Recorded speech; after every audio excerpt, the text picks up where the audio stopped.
Hello বন্ধুরা, কেমন আছো তোমরা সবাই? তো আজকে আমি ভিডিওটা নিয়ে চলে এসেছি। তোমাদেরকে কিছু দেখাতে চাই। তো আজকে আমি গেছিলাম অফিস থেকে এসে যখন আমি এসিটা চালাচ্ছি দেখছি কুলিং হচ্ছে না। তো তারপরে উপরে উঠে দেখছি এই যে নেটটা লাগানো থাকে উপরে, এটাতে বেশ ময়লা জমেছে। তো ভাবলাম একটু নিজেরাই পরিষ্কার করে নিই। তারপরে একটু ওপরটাই দেখলাম, ওপরটা ভেতরে দেখছি বেশ ময়লা জমেছে। অনেকদিন হলো আমাদের সার্ভিসিং করানো হয়নি।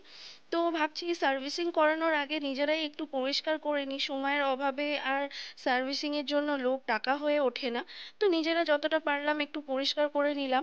এই যে নেটটা দেখতে পাচ্ছ, এটাকে আমরা একটা হ্যান্ড স্প্রের মাধ্যমে ভালো করে ধুয়ে নিলাম।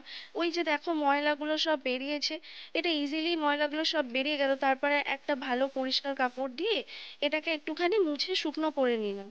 তারপরে এই যে এইখানে এসির মধ্যে বেশ ময়লা জমেছিল। তো আমি তো এতই বেঁটে যে আমার তো মাথা গিয়ে সেখানে পৌঁছাচ্ছিল না যে আমি দেখে সেটাকে পরিষ্কার করব। তো এখানে ভাই আমাকে অনেকটা হেল্প করে দিল, ও একটুখানি ব্রাশ দিয়ে এগুলো পরিষ্কার করে দিল। তারপর এই যে নিচের পার্টটা থাকে এটাকে খুলে নিলাম, এটাকে খুলেও দেখলাম এর ভেতরে বেশ ময়লা জমেছে। এই যে দেখো, দেখতে পাবে তোমরা, কালো কালো হয়ে ময়লাগুলো জমে আছে। তো আমি ওই একটুখানি ভালো করে এটাকেও মুছে নিলাম।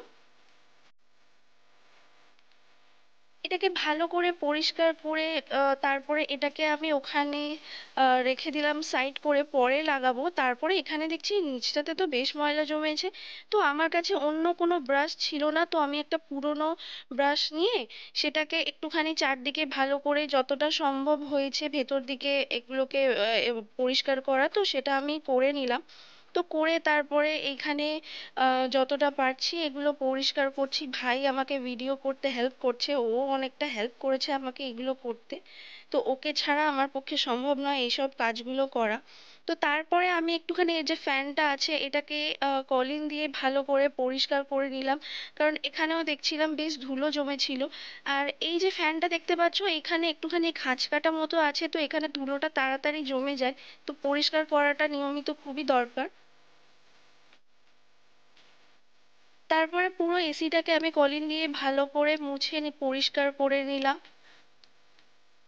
ভাই কিন্তু সমানে আমাকে পিছন থেকে ইনস্ট্রাকশন দিয়েই যাচ্ছে, এটা কর, ওটা কর, সেটা কর। ও কিছুটা করে দিয়ে তারপরে কেটে পড়েছে। তারপরে এই যে নিচে যে পার্টটা আমি খুলেছিলাম সেটাকে এবার ঠিক করে দেখে লাগিয়ে দিলাম যে কিভাবে ওখানে সেট হবে।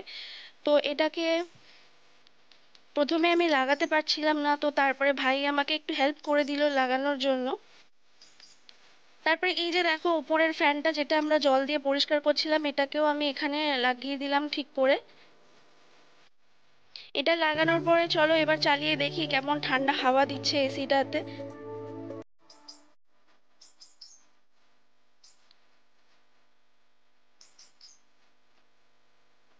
এখানে 16 অবধি আমাদের মিনিমাম টেম্পারেচার।